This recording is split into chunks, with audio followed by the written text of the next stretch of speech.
कृष्णो रक्षतु नो जगत्त्रयगुरुः कृष्णं नमस्याम्यहम् कृष्णेनामरशत्रवो विनिहताः कृष्णाय तस्मै नमः।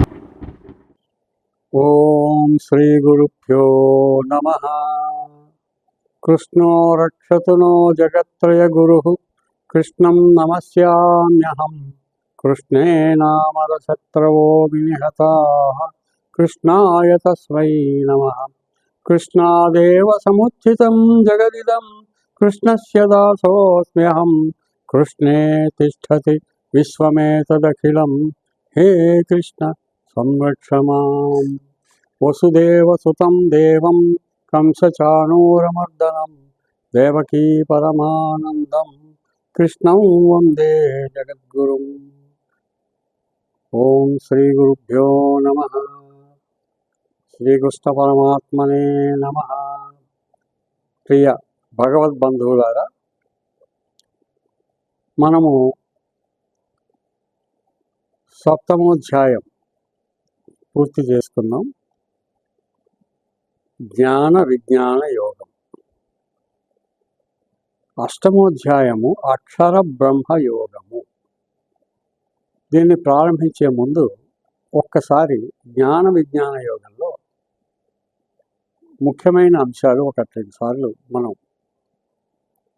పునర్విమర్శ చేసుకుందాం. అందులో ప్రకృతిలో ఉన్నటువంటి అష్ట లక్షణములు ఇవన్నీ కూడా నా చేత ప్రసాదితములు. అంచేత వీటన్నిటినీ జాగ్రత్తగా ఉపయోగించుకోండి. వీటి యొక్క సమ్మిళితమైనటువంటి రూపములే మీరు జీవితంలో అనుభవిస్తున్నారు. మీ జీవితాలు ఈ అష్ట ప్రకృతి లక్షణాల యొక్క సమ్మేళనమే అయినవి. వీటిని మీరు ఉపయోగించుకుని సద్వినియోగపరచుకొని కర్మ మార్గములో జీవితాన్ని గడిపి నాకు చేరువగా రండి అని చెప్తూ, భూమిరాపో నలో వాయుః ఖమ్మనో బుద్ధిరేవ చ అహంకార ఇతీయం మే భిన్నా ప్రకృతిరష్టధా.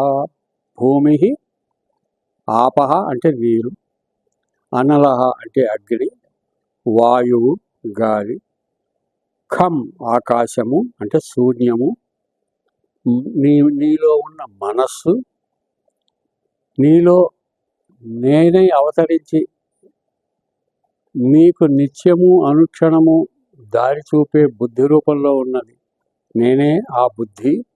ఇవన్నీ కూడా వీటితో పాటు నీలో నేను అనే భావన, అహంకారము, ఇవన్నీ కూడా నా యొక్క ప్రసాదితములే అని నాలుగు రకాలైనటువంటి భక్తులు ఉంటారు నన్ను చేరేటటువంటి వాళ్ళు. ఎవరంటే ఈ నలుగురిలో ఉన్నటువంటి వాళ్ళు ఆర్తులు ఉంటారు. కష్టాలు వచ్చినప్పుడు నన్ను గుర్తు చేసుకుని ప్రార్థించేవాళ్ళు. జిజ్ఞాసువులు ఉంటారు, అన్వేషించి జ్ఞానాన్ని తెలుసుకుందాం అనుకునేటటువంటి వాళ్ళు. అర్థార్థి, వారి కావలసిన కోరికలు తీర్చడం కోసం, కష్టాలు లేకపోయినా, కష్టాలు ఉన్నవాళ్ళు ఆర్తులు. కష్టాలు లేకపోయినా కోరికలు జీవితంలో తీర్చుకో, అది కూడా తప్పేం కాదు. ఆ రకంగా నన్ను ఆశ్రయించే వాళ్ళు ఉంటారు. జ్ఞాని, సంపూర్ణ జ్ఞానము చేత నన్ను ఆశ్రయించే వాళ్ళు ఉంటారు అని ఆర్తో జిజ్ఞాసులు అర్థార్థి జ్ఞానీశ భరతర్షభ అని ఆ ఒక్క విషయాన్ని కూడా చక్కగా చెప్తూ, ఈ విధమైనటువంటి ఆత్మ సంయమత్వాన్ని సాధించడానికి నీకు ఉపయోగించే జ్ఞాన విజ్ఞాన యోగాన్ని ప్రసాదిస్తున్నాను అని శ్రీకృష్ణ భగవానుడు సప్తమోధ్యాయంలో మనందరికీ ఉపదేశించిన తర్వాత అక్షర బ్రహ్మయోగము, దీన్ని అక్షర పరబ్రహ్మయోగం అని కూడా పిలుస్తారు. ఈ అక్షర పరబ్రహ్మయోగంలో మొదటి శ్లోకము అర్జునుని యొక్క ప్రశ్నతో సందేహ నివృత్తి కొరకు అడిగేటటువంటి ఒక సందేహంతో ప్రారంభమవుతుంది. కిం తద్బ్రహ్మ కిమధ్యాత్మం కిం కర్మ పురుషోత్తమ అధిభూతం చ కిం ప్రోక్తం అధిదైవం కిముచ్యతే. కిం తద్బ్రహ్మ, కిం తద్ మధ్యాత్మం, మధ్య ప్లస్ ఆత్మం, మధ్యాత్మం కిం కర్మ ఓ పురుషోత్తమ, అధిభూతం కిం. ఇవన్నీ ఏమిటి? కిం అంటే ఏమిటి? బ్రహ్మ ఏమిటి? బ్రహ్మని పూర్తిగా విస్తృతంగా నాకు తెలుపు. అధ్యాత్మ జ్ఞానం అంటే ఏమిటి? కర్మ అంటే ఏమిటో ఇంకా నాకు పూర్తిగా అర్థం కావట్లేదు. ఆ కర్మని విశదీకరించు. అధిభూతం అంటే ఏమిటి? అధిదైవం అంటే ఏమిటి? ఏమిటి ఏమిటి కిం కిం కిం అని అడుగుతున్నాను. ఈ శ్లోకం చదువుతుంటే ధర్మరాజు భీష్మాచార్యుడిని అంపశయ్య మీద, శరతల్పం మీద మరణానికి ఎదురు చూస్తూ, ఉత్తరాయణ పుణ్యకాలం కోసం ఎదురు చూస్తున్న భీష్మాచార్యుడు, మరణానికి చేరువుగా ఉన్న భీష్మాచార్యుడు దగ్గరికి కృష్ణుడితో పాటు ధర్మరాజు కూడా వెళ్ళి ఆయనకి నమస్కారం చేసి, తాతగారికి ఆయన కొంత అచిరకాలంలో శరీరాన్ని వదిలిపెడతారు కాబట్టి ఆయన దగ్గర గొప్ప విషయాలు నేర్చుకోమని శ్రీకృష్ణుడు స్వయంగా తీసుకెళ్ళడం వల్ల అక్కడికి వెళ్ళి ఇదే కిం అని కొన్ని అడుగుతాడు. కిమేకం దైవతం లోకే కిం వాప్యేకం పరాయణం స్తోమంత కిం కమత్యంత ప్రాప్యుర్మానవా శుభం. ఇలాగ అనేక రకాలైనటువంటి ప్రశ్నలు. కిమేకం దైవతం లోకే కిం వాత్మేకం పరాయణం స్తువస్థ కిం. తర్వాత కోధర్మ సర్వధర్మాణం భవత పరమోమత కింజపన్ ముచ్చతే జంతువు జన్మ సంసార బంధన. ఈ జన్మ సంసార బంధాల్లోంచి బయటికి రావాలంటే కిమేకం దైవతంలోకే, ఎవరండి పూజించదగిన ఏకమైనటువంటి ఒకే ఒక దేవుడు ఎవరు?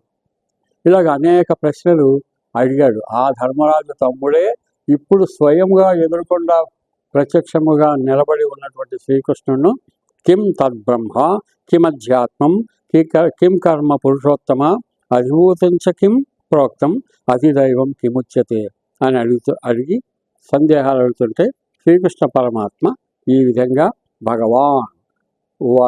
భగవాన్ ఈ విధంగా శ్రీకృష్ణ పరమాత్మ రూపములో సందేహ నివృత్తి చేస్తున్నారు. అక్షరం బ్రహ్మ పరమం స్వభావోధ్యాత్మముచ్యతే భూతభావోద్భవకరో విసర్గ కర్మ సంజ్ఞిత. అక్షరం బ్రహ్మ, బ్రహ్మ అక్షరమైనది, క్షరము కానిది, వ్యయము కానిది, నాశనము లేనిది, నిత్యము శాశ్వతముగా ఉండేది పరబ్రహ్మ స్వరూపము.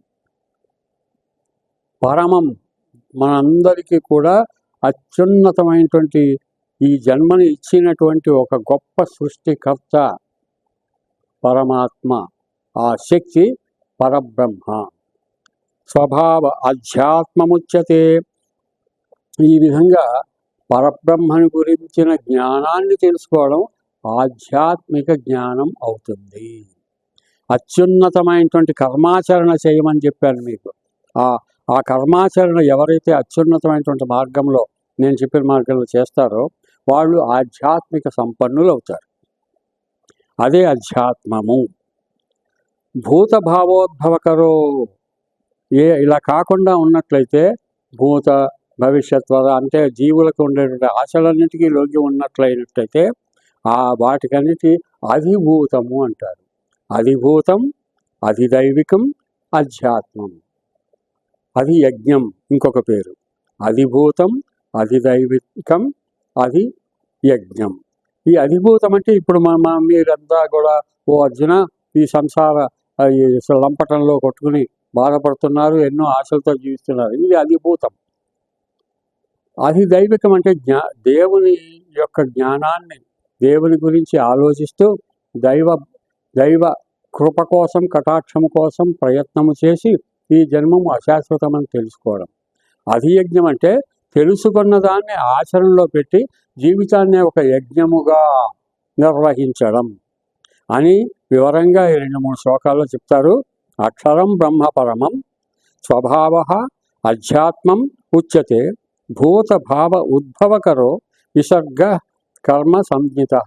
ఈ ప్రాపంచిక విషయాల్ని విసర్జించుకుని నీ కర్మను నీవు కర్మయోగి వలె చేయవలను. అది అవసరము. అది కాకపోతే అధిభూతంలో అందరూ ఉంటారు. అధిభూతం క్షరోభావ, అధిభూతం క్షరోభావ పురుషస్య అధిదైవతం. ఈ అధిభూతం అనేది క్షరము కలిగింది, క్షయించుకుపోతుంది. కానీ ఆధ్యాత్మికం క్షయించేది కాదు. అధియజ్ఞము క్షయించేది కాదు. నీవు పాటింపవలసింది అధియజ్ఞము. అధియజ్ఞోహమేవాత్ర దేహే దేహభృతాంబర. కాబట్టి నువ్వు ఒక యజ్ఞము చేస్తున్నాను అని తెలుసుకుని దానికి తగినట్లుగా నీ కృషిని యజ్ఞము అని భావించి ముందడుగు వేయాలి. ఇదే పురుష సూక్తంలో చెప్తారు. సప్తాశ్యాన 7 రకాలైనటువంటి సప్తాశ్యాసం పరిధయ త్రిసప్త సమిధాకృతా అంటే 7 పరిధులు కలిగినటువంటి ఈ విశ్వములో 21 ఓషధులు వేసి నీవు యజ్ఞము చేస్తున్నావు అని అర్థం. ఆ మహాపురుషుని చేరడానికి 21 ఔషధాలు ఏమిటి? సప్త పరిధులు ఏమిటి అంటే సప్త పరిధులు తూర్పు, పడమర, ఉత్తరము, దక్షిణము, పైన, కింద, మధ్యలో ఉన్నటువంటి ఈ 7 పరిధులలో నీవు ఉన్నావు. ఇదే ఒక యజ్ఞకుండం. ఈ యజ్ఞకుండంలో నీవు యజ్ఞం చేస్తున్నావు, జీవిత యజ్ఞం. 21 సమిధులు వేస్తున్నావు నువ్వు. అనేక రకాలైన చెట్ల నుంచి తీసుకొచ్చిన అనేక రకాలైన కొమ్మలు ముక్కలన్నీ వేస్తారు భోగ హోమాలు చేసేటప్పుడు, యజ్ఞాలు చేస్తారు. ఆ 21 ఏమిటి నీ యజ్ఞంలో? నువ్వు చేసిన ప్రాక్టికల్ యజ్ఞంలో ఏంటి 21 అంటే 5 పంచభూతాలు, 5 పంచతన్మాత్రలు, శబ్దస్పర్శ రూపరస గంధాలు, ఇందాక చెప్పుకున్న భూమి, రపో, అనలహ, వాయు, ఖం ఈ 5, తర్వాత శబ్దస్పర్శ రూపరస గంధాలు 5, 10, కర్మేంద్రియాలు 5, 15, జ్ఞానేంద్రియాలు 5, 20, 4, 5, 20 ప్లస్ అహంకార, నేను అనేటువంటి ఒక భావం, నీ మనస్సు.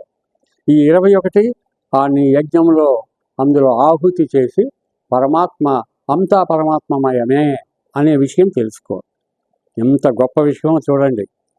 ఇది చెప్తూ ఇంకా అంటున్నారు, అంతకాలే చ మామేవ స్మరన్ ముక్త్వా కలేవరం యః ప్రయాతి సమద్భావం యాతి నాస్త్యత్ర సంశయః. అంతకాలే చ మాం ఏవ, చిట్ట చివరి క్షణములో ప్రతి జీవికి కూడా చివరి క్షణం అంటూ ఉంటుంది. ఆ చివరి క్షణంలో కూడా మాం ఏవ, నన్ను మాత్రమే గుర్తు ఉంచుకునేలాగా నిన్ను నీవు జీవితకాలంలో శిక్షణ ఇచ్చుకోవాలి. స్మరన్ ముక్తా కళేవరం. కాబట్టి నీ కళేవరం నిర్జీవమయ్యే సమయమునందు కూడా నన్నే మనసులో ధ్యానించే పద్ధతిలో నువ్వు ఉండాలి. That is your unending effort. You should follow that practical way of life. కర్మ ఫలాన్ని, కర్మయజ్ఞాన్ని చేస్తూ వెళ్ళు. అంతా భగవత్పరంగా చేయి. నేను అనే అహంకారం, ఈగో వద్దు, అహంకారం వద్దు. నేను ఈజ్ నథింగ్. గాడ్, పరమాత్మ అనేది ఎవ్రీథింగ్.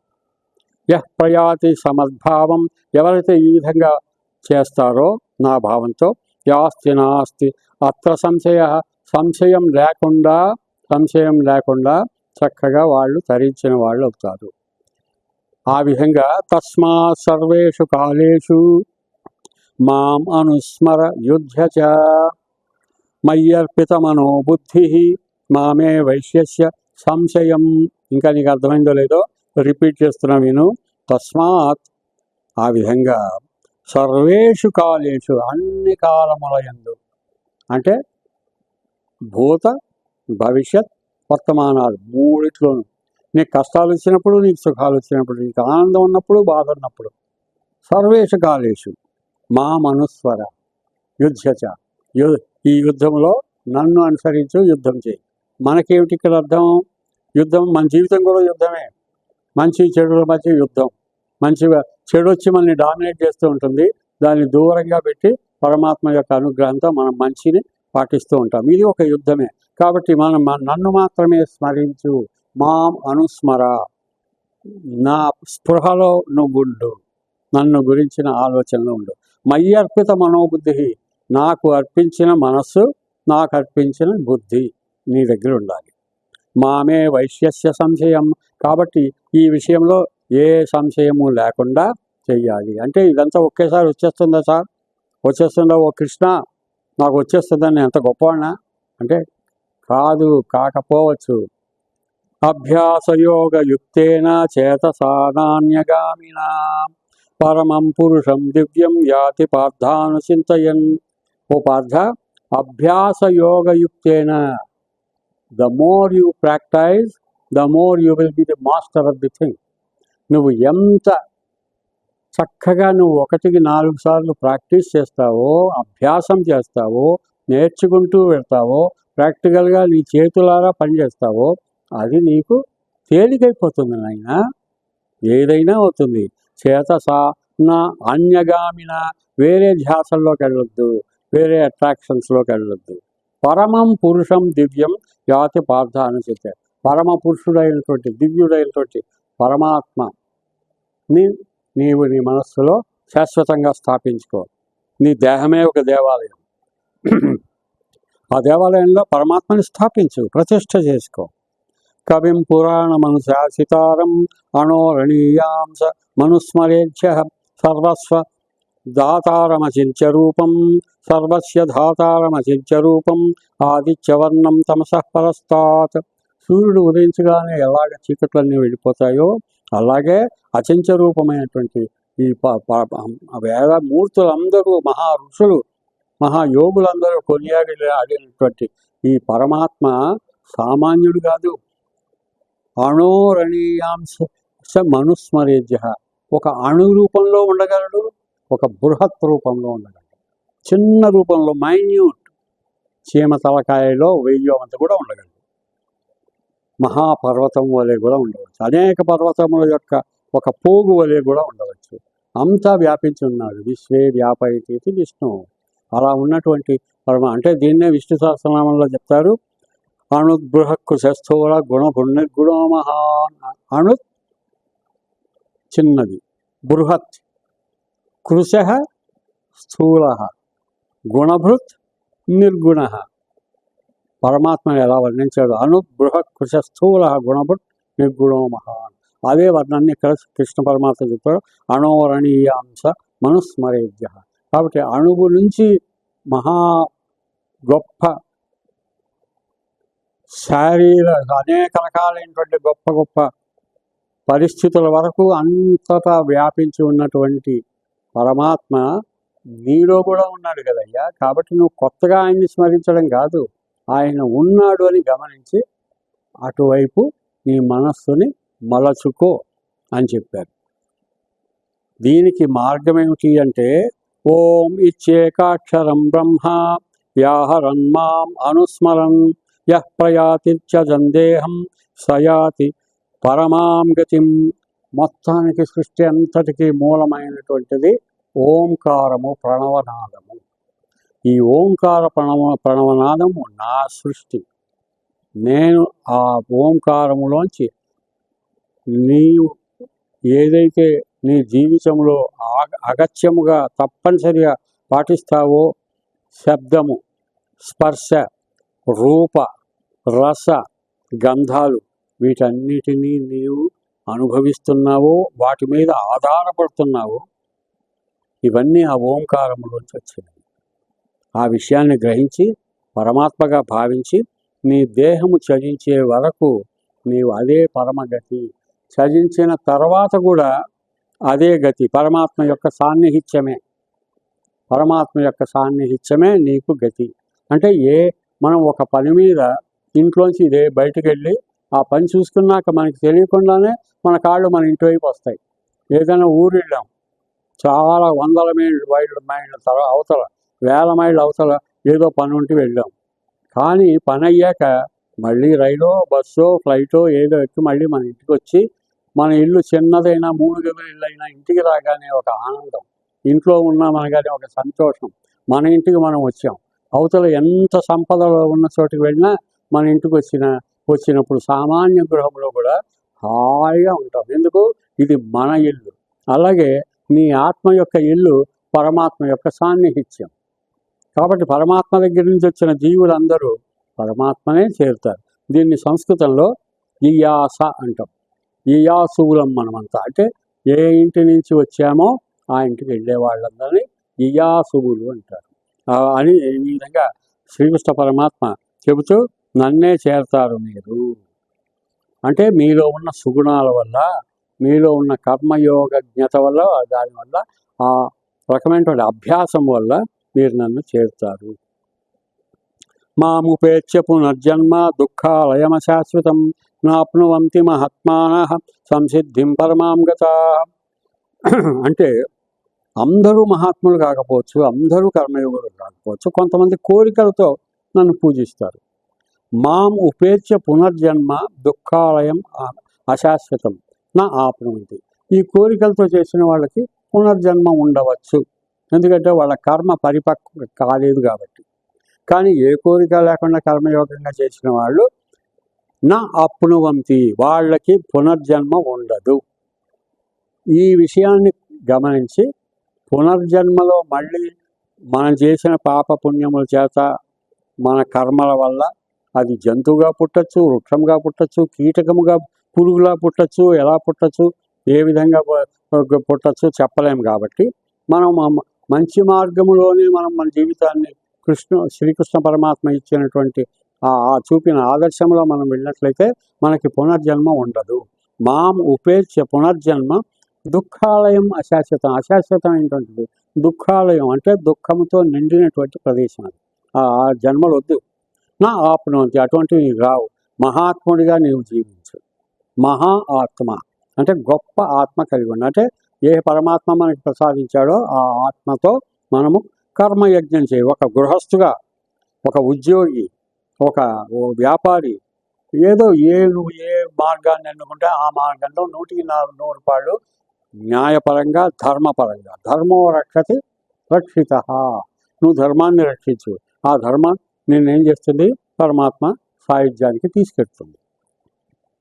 సహస్రయుగ పర్యంతం అహర్యద్బ్రహ్మణో విదుః రాత్రిం యుగ సహస్రాంతం తేహో రాత్రవిదో జనా. ఈ సత్యం అనేది ఈరోజు రేపే కాదు, సహస్రయుగ పర్యంతం. సహస్ర అంటే లెక్కలేనన్ని యుగాలు. ఎన్ని యుగాలు? మనం యుగాల గురించి నేర్చుకున్నాం. కలియుగం 4,32,000 సంవత్సరాలు. ద్వాపరయుగం దీని ముందుది 8,64,000 సంవత్సరాలు. దాని ముందు త్రేతాయుగం 12,96,000 సంవత్సరాలు.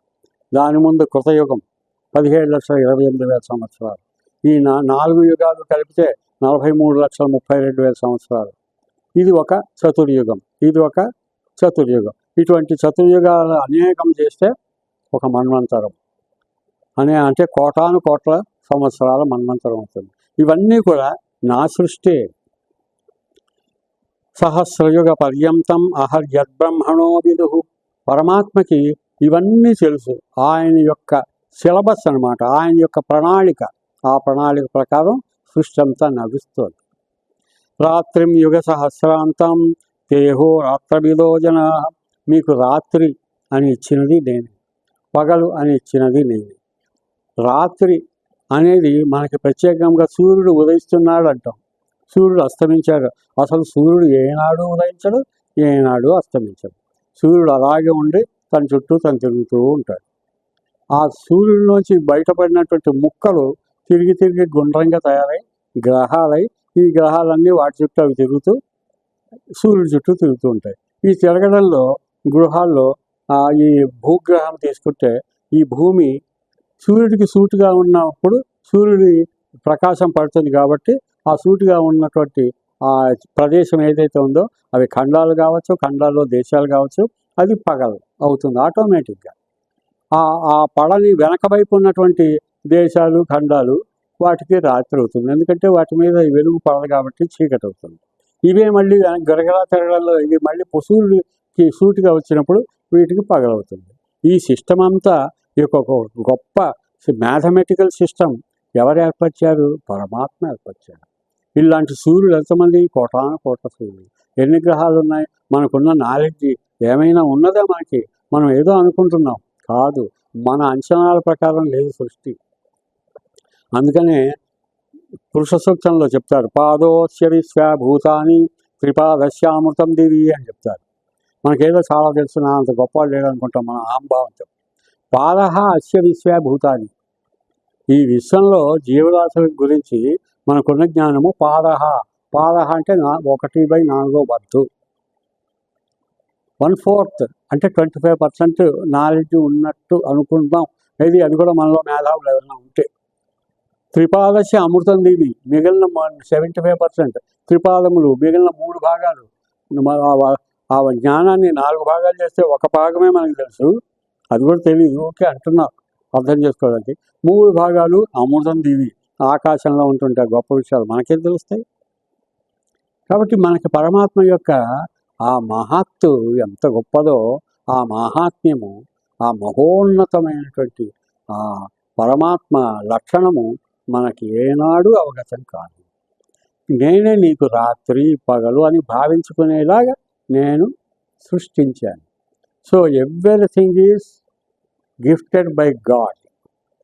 We have to use that in a justifiable manner. న్యాయ మార్గంలో, ధర్మ మార్గంలో ఉపయోగించుకోవాలి. అది నిజంగా చక్కటి ఉదాహరణతో మనకి శ్రీకృష్ణ పరమాత్మ చెబుతూ, ఇంకా మనకు అర్థం కాలేదేమో అన్నట్టుగా కొన్ని ఉదాహరణలు ఇస్తున్నారు. అగ్నిర్జ్యోతి అహ కృష్ణ షణ్మాసా ఉత్తరాయణం తత్ర ప్రయాతా గచ్చంతి బ్రహ్మ బ్రహ్మవిదో జనా. ధూమో రాత్రిస్తథా కృష్ణ షణ్మాసా దక్షిణాయనం తత్ర చాంద్రమసం జ్యోతి యోగి ప్రాప్య నివర్తతే. 2 శ్లోకాల్లో ఉత్తరాయణము దక్షిణాయనము అని ప్రస్తావించారు. అగ్నిర్జ్యోతిరహ శుక్ల షణ్మాసా ఉత్తరాయణం. సూర్యుని యొక్క కాంతి అగ్నిర్జ్యోతి అహ శుక్ల, పగల్లాంటిది, పగలుతో సమానము. నువ్వు ఒక సంవత్సరం అని ఒక 12 నెలల సంవత్సరం ఏర్పరచుకున్నావు నీ క్యాలెండర్ కోసం, నీ ఒక కొలత కోసం, కాలమానం చేయడం కోసం. To measure time you have planned something that you are calling it a year, a month, a week. Okay, ఇందులో నేనేం చేశాను తెలుసా?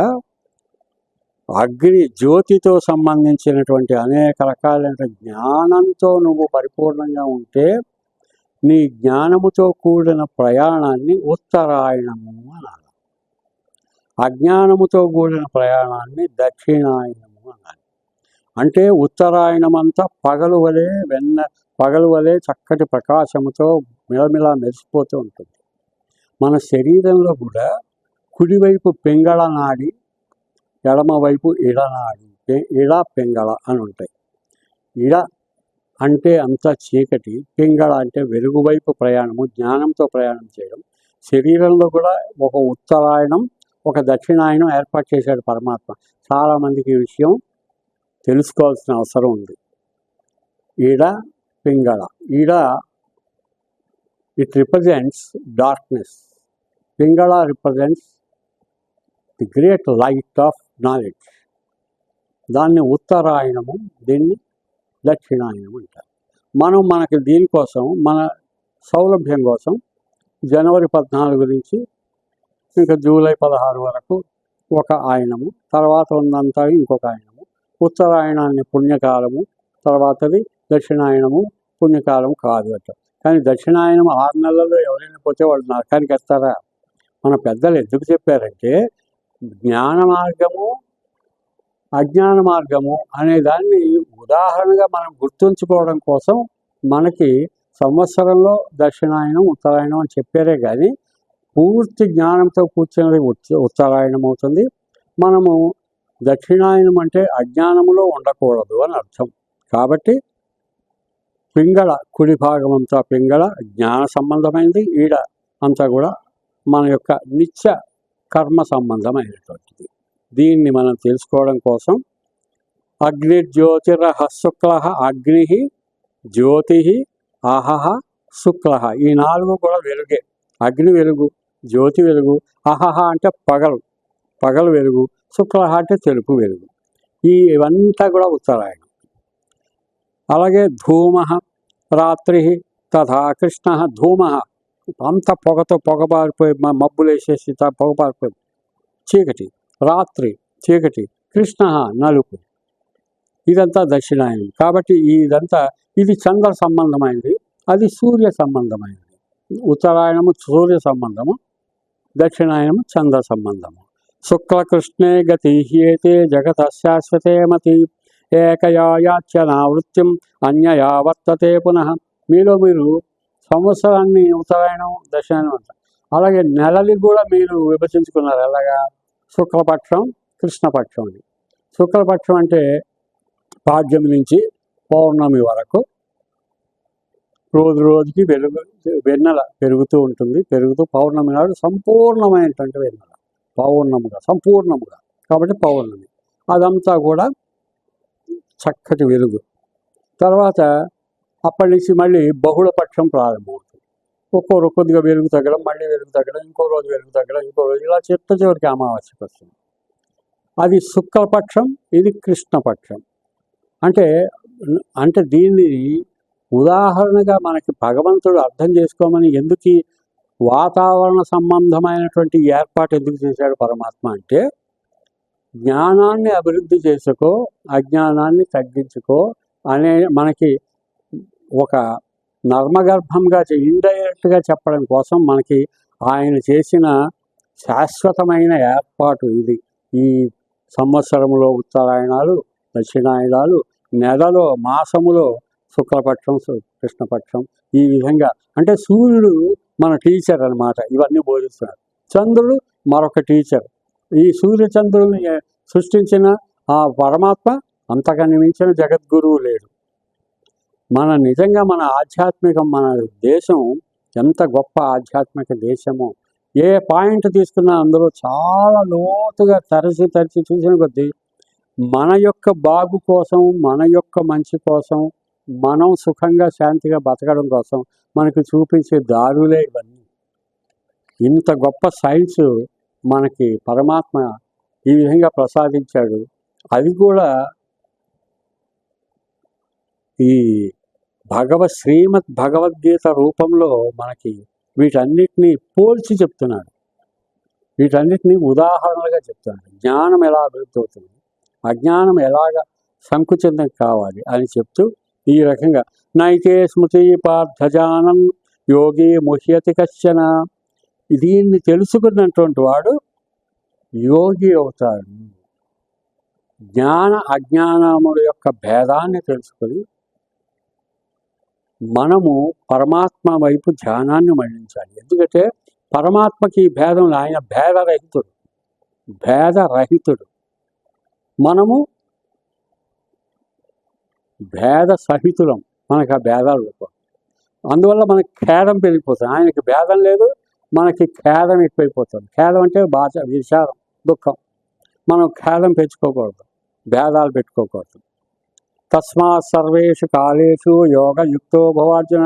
కాబట్టి అర్జున, సర్వేషు కాలేషు, ఏ క్షణంలో అయినా సరే, నిద్రావస్థలో కానీ, సుషుప్తావస్థలో కానీ, ఏ అవస్థలో ఉన్నా సరే, జాగృత అవస్థలో కానీ, అవస్థలు 3 రకాలు.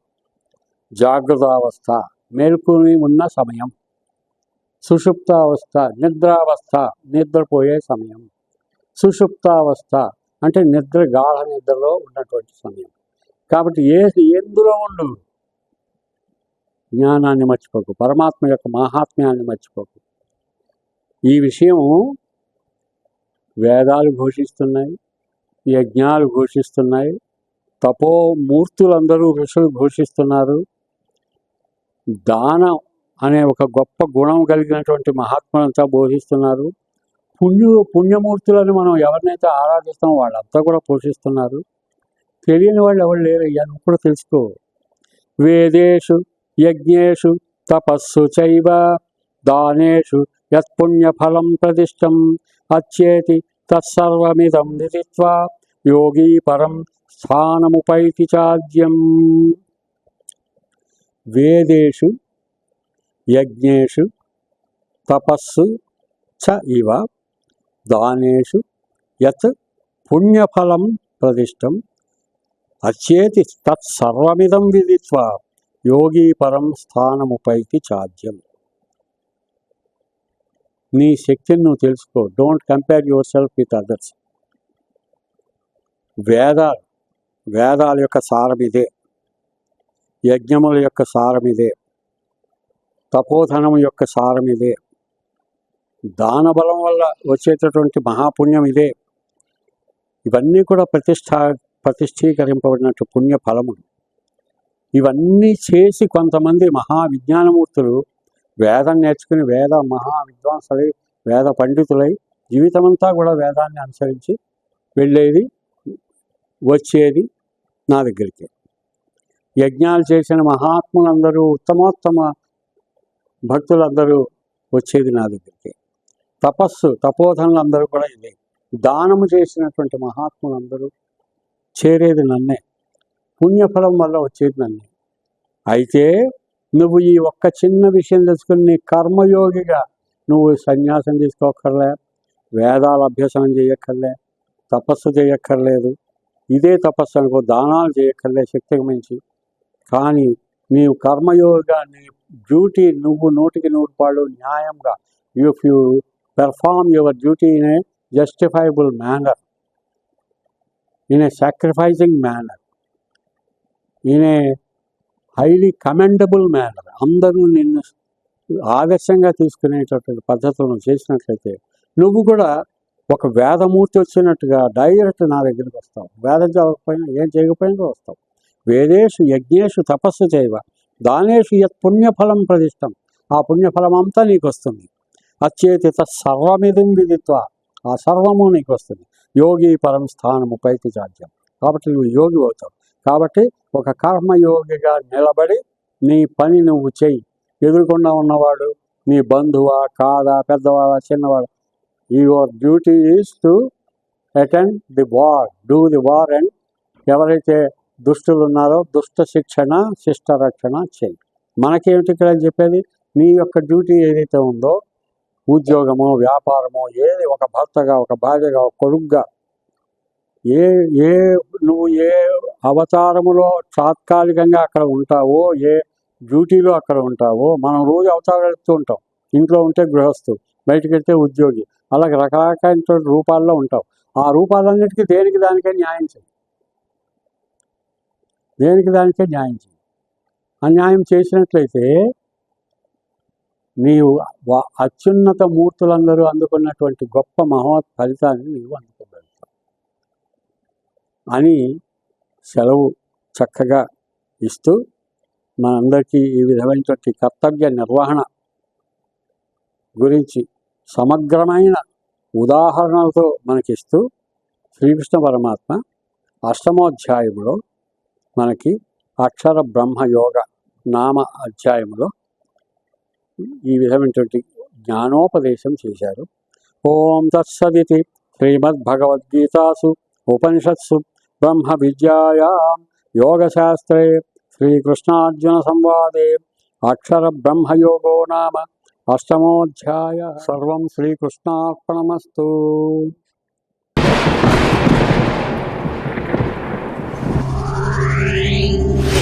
Ring.